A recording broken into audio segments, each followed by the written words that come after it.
Ozempic updates 2025. They're coming at us fast and furious. We hear stuff on the news almost daily. And of course, we've got all the celebrities that are jumping on the bandwagon. But begs to the question, now what do I do? There's a lot of new hype about Ozempic. Some great news and some not great news. So today, let's explore that mystery. And I'll share my story with you too. Hi, I'm Denise. Welcome to Travels in My Chair. You've been with me as I've talked about my Ozempic journey and my cancer journey and my MS journey and my type 2 diabetes journey. And I've sort of stayed quiet about the Ozempic for a while because, every time you turn on the TV, there's a new celebrity that's lost 100 pounds or whatever. And you just wonder, is it even worth saying anything bad about it? Because seriously, people are thinking it's good, right? So I thought today what I would do would really dive into some studies that actually just came out on the 20th of January of this year. And it was published by the Canadian Broadcasting Corporation. It's a study done of 200,000 people in the United States who were on Ozempic or, Wegovy or whatever the other drug is that they've got down there. Ozempic was approved in Canada 7 years ago, but recently the largest study of its kind, using 200,000 people in the States, has just been published. So now there's new information that's brought to light that wasn't available before. What it's showing is that the drug Ozempic is showing some possibilities that are positive apart from weight loss and lowering your diabetic A1C blood sugar numbers. It's showing benefits other than obesity management. It's also now showing benefits towards dementia, which I'll explain. It's a class of medication called GLP-1. It's a hormone. This hormone mimics the active natural hormone that helps to curb the appetite and slow digestion. So here's the deal. It slows the rate of the brain, slows digestion. By working with the brain, it is actually maneuvering in the brain. So therefore, people that alcoholics and smokers are finding that the drug is helping them not to drink and not to smoke because of the reward, I don't know how to put the word, but coming through in the brain. So not only is it reducing your appetite for food, it's reducing your appetite for alcohol, cigarettes, other sugar-related items, which that's what happened to me. In type 2 diabetes, there's a direct relationship between inflammation and the brain, and therefore Alzheimer's. It's not all great. Don't go out rushing to get Ozempic so you don't get Alzheimer's, okay? There's other stuff coming out too. Higher risk of pancreatitis, higher risk of thyroid cancer. For type 2 diabetes, there is an increased risk of inflammation to the brain. And now there is a link between Alzheimer's and Ozempic because of the inflammation to the brain. But you have to be aware that there are risks involved with any medication that you're trying. There's always going to be side effects. And the side effects of Ozempic and a lot of other meds are very similar. Dry mouth sometimes, constipation, diarrhea, heart palpitations, aching joints, stomach cramps, nausea, heart palpitations. And heart palpitations are the more severe. Also, there's a risk of thyroid cancer and pancreatitis, which can be quite severe, and also stomach paralysis. So if you are on Ozempic and you are getting weird symptoms such as severe cramping where the pain is quite intense, you know to keep in touch with your doctor, right? Also, you can There can be vision changes, which you got to be on top of, especially if you've got diabetes. Like I said, thyroid tumors or thyroid cancer, bowel obstruction. Now that in itself can be a dangerous thing, really. I have an aunt that died of a bowel obstruction, and it started off as severe cramping and then just sort of whooshed from there. Kidney damage. Now that's an interesting one, because in one respect, one of the studies is saying that it's good for kidney, and now it's saying it's bad. So, you've got to follow your gut sometimes, and remember, please, and I've said it before, I am not a doctor. I am not medically trained. I'm just a person who's trying to get to the bottom of stuff for basically my own health, which then I like to share with you. Nearly 5 in every 1,000 people on semaglutide develop pancreatitis. Nearly 9 of every 1,000 users got stomach paralysis. Now you might say to yourself, 5 to 9 in 1,000, that's not bad. The study is suggesting 2% of the 200 participants had these bad side effects, which may not seem like much, but multiply that by hundreds of thousands of people that are on Ozempic. And now all of a sudden, those percentages become quite significant. So you must be aware of it. And oh God, you guys, I know that if you are morbidly obese, you are practically going to do anything to get rid of that weight. And I know that.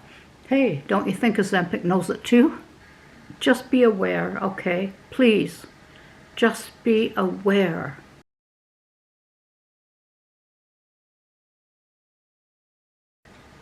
As an example, one study says it can help the heart, and another study says it can hinder the heart and give you a higher risk of strokes. And who are you going to believe? That's the thing. So you have to keep on top of it all the time. I just watched an informative Oprah podcast, and she had a doctor, and they were talking about how many millenniums ago, your body needed the calories so that you could hunt, you could fish, you could survive the winters. There was not really such a thing as overweight, because we're all struggling to stay alive. And then in the 60s, we kind of got processed foods, plastics, stuff like that. Things started changing. And now we're not getting the message that we're needing to eat to survive. We're going, we need to eat because it feels good. It makes us feel good. So here's what the doctor's saying. You have high blood pressure? We give you meds. You have high cholesterol? We give you meds. You have a heart condition? We give you meds. You have type 2 diabetes? We give you metformin. We give you meds. It's a quick fix. You can't starve yourself. And weight loss does not come easy. As any of you who have tried over the past absolutely know the hell that you go through to lose 10 pounds, and then whammo, it just comes right back at you, doesn't it? Did you know that 75% of all Americans are obese? That means a mere 25% of all Americans are not. That's scary. So there goes the cost of health care. Everything starts changing because we're trying to keep these people alive, so we'll just pump drugs at them. So Ozempic, there isn't any really long-term data yet on what's going to happen with Ozempic. We devour processed foods, and we've been doing so since the 60s. You know, your weight isn't the issue, it's the symptoms. If you can manage your weight, it could help you with sleep apnea, high blood pressure, risk of cardiac problems. Just be aware. I suggest that you keep a pretty close eye on your health. Whether you're on Ozempic or not, I would say I keep a daily planner, you could keep a daily journal. So with this daily journal that I keep, I record bowel movements, blood pressure, my A1C, my blood sugars, and my overall health, because what I found when I look back over my 2024 day planner, I forget. Over the course of the year, I forget. Oh, this is the month I was on the oral chemotherapy, that I was so uptight and I was so sick and I couldn't eat, and I was supposed to be happy because I was going camping with my family. And I forgot that even after I went off Ozempic in 2022, the long-term effects, which they are now realizing are quite real, are still with me. I still can't eat eggs. The smell of eggs, there are so many foods I can't eat. And it's not that they make me feel sick, it's just my brain sends a message out, and now we know that's what it does, and I can't eat. I'm not eating very much, and I'm under stress because of my health. So therefore my A1C, my blood sugars are going up. So A1C stands for hemoglobin A1C. It's a blood test that you get done every 3 months to do an average monitor of your blood sugars over a 3-month period. And mine have been supposed to be around 7, and they're slowly climbing. Sometimes they'll be 7 point something, sometimes they'll be 8 point something, but my doctor's getting concerned. But I didn't realize that this has been going on for a while until I started looking at my day planner and started realizing that yes, there's stuff going on. Oh my gosh. I can no longer drink any alcohol at all. I think I have pop maybe once a year, juice very infrequently, artificial sweeteners of any kind, in baking or ice cream or anything like that, literally can't eat. And now, and I'm going to say this is probably a combination of the cancer, but also the being on the Ozempic for that 1 year, is I get full. I could be halfway through a meal and I just, all of a sudden, I don't want to eat anymore. That's the way it is. So is that the brain working? I think so. It's not the stomach saying I'm full. It's the brain saying I'm full. So my husband's constantly worried that I'm not getting enough sustenance in me. There's going to be some decisions that have to be made. I mean, when I went off Ozempic, I had lost 20 pounds, but I don't need to lose any more. I weigh around 142, and I want to keep a bit of extra on me in case I need it as my illness progresses. I need to be able to have the strength to fight. But I do have problems with my bowel control, and so therefore that's something I'm keeping a close eye on. Is it because of Ozempic? Is it because of cancer? Who the heck knows? It's because of something, though.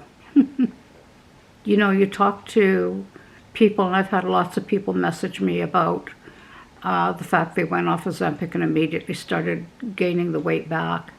This doctor that was on Oprah, she suggests that you should not go off cold turkey when you go off Ozempic. So let's say you've been on Ozempic for 6 months and you've lost 50 pounds and you're feeling okay, so now you want to go off it. She's suggesting going on a, slowly tapering down, going on a maintenance level, and maybe that would help you not gain the weight back. But again, you know, beware of the long-term effects. My doctor is concerned about my A1C numbers climbing. He does not want me to have a stroke. He does not want me to have a heart attack.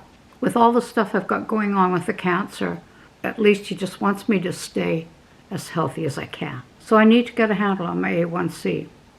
So in February, I have my next CT scan with contrasting dye. And you know, I'm worried about those tumors in my lungs. Sometimes I feel like they're growing, and other times I have to talk myself off the ledge. And also my A1C. I have some questions for my doctor when I see him. I don't want to go on insulin. You might say, why? Well, to me, insulin is permanent. You may start on one dosage of insulin and all of a sudden you're going to change and go more. It also sometimes gives you permission to go back to maybe not eating a good healthy diet because you can just change your insulin. And guys, I know people with type 1 diabetes that do exactly that. If they want to go out for a night of partying, they just change their dosage of insulin. So that's not really right, is it? So my questions for my doctor is, instead of it being a weekly injection, why can't I go on the lowest dose of Ozempic every 10 days to 2 weeks? There's been no studies to that effect. Could I be the guinea pig for that?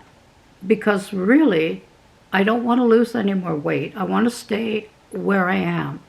What I want to do is keep my A1C at 7 or below. Will he be willing to let me try? Could I stay on Ozempic for, say, 3 months or 6 months and just monitor myself and see what's going on? Or will he find that it's too dangerous for my overall health to be on Ozempic again? Since obviously I have long-term effects from that 1 year that I was on it before. I will have to listen to what he says. He's really good at, we're able to talk about stuff because he knows I'm aware of my body and I totally try to keep on top of stuff. I don't bury my head in the sand. Okay, every once in a while, I'll pretend I'm going to live forever, but don't we all? This is going to sound weird, I know, but I want to stay as healthy as I can until I can't. Does that make sense?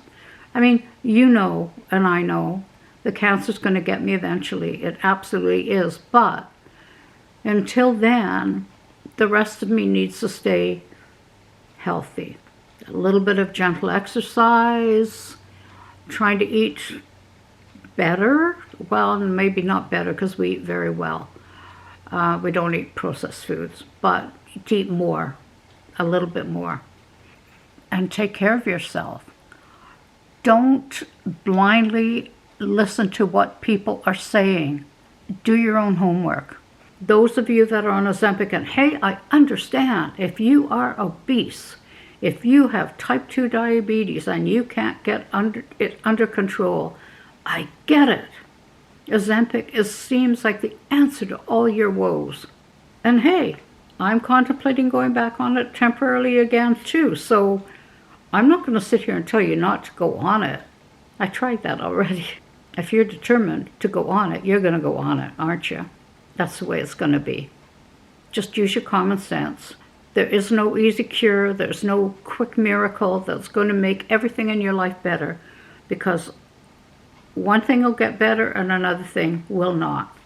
So seriously, guys, please listen to your body, talk to your doctor, talk to your pharmacist. They know a lot about stuff. They really do. And I just want to say thank you. I appreciate you, every one of you. Those of you who have subscribed, those of you who take the time out of your life to comment, send information to others. And I'll see you in a couple of weeks. Bye for now. Love you all.